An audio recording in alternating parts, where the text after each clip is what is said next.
Para sa mga ex na nagbalikan pa, pero pagdating sa huli, maghihiwalay din naman. Wag na. Hindi nyo ba nabantayan? O hindi nyo naalala kung bakit kayo naghiwalay noon? Nung umpisa pa lang na magjowa kayo o mag-asawa kayo? Kasi meron kayong mga away na hindi nyo kayang ayusin.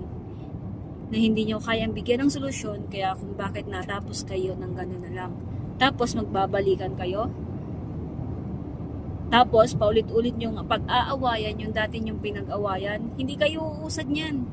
Hindi kayo makakabangon sa kung ano man ang problemang meron kayo noon, nababalikan nyo ngayon.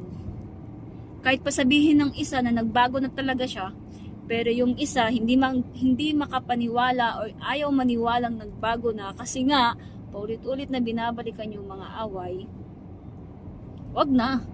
Wag na kayong magbalikan. Kasi nagsasayang lang kayo ng oras at panahon.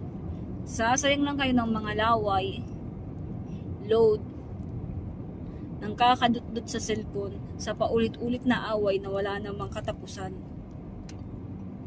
Imbis na ibalik ninyo sa isa't isa ay manahimik na lang kayo. Imbis na mag-away at mag-away pa kayo, ba't na lang hindi nyo ipagtuon sa mga ibang bagay, yung mga oras ninyo, may peace of mind ka pa. Diba? Hindi yung palagi kayong mag-aaway sa wala namang kakwenta-kwenta. Nagbalikan pa kayo. Kung maghihiwalay din naman. Ang pagbabalikan para lang yun sa mga taong nakamove on na sa nangyari. Ang pagbabalikan para lang yan sa mga taong matatag na mas pinili bumalik sa isa't isa kaysa humanap ng iba. Kasi kung talagang mahal mo yung tao, hindi mo babalikan yung mga pagkakamali niya sa'yo. At kung naniniwala ka sa kanya, hindi mo siya palaging sisisihin o hindi palaging mali ang nakikita mo sa kanya. At para naman sa babae na ma-pride dyan, tapos bumalik pa sa ex, hindi mo kayang ibaba yung pride mo. Huwag ka nang babalik sa ex mo.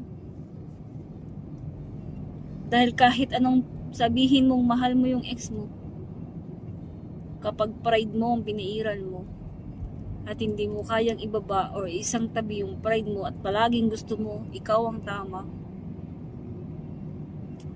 manahimik ka na lang. Huwag ka nang magjowa. Huwag ka nang mag-asawa.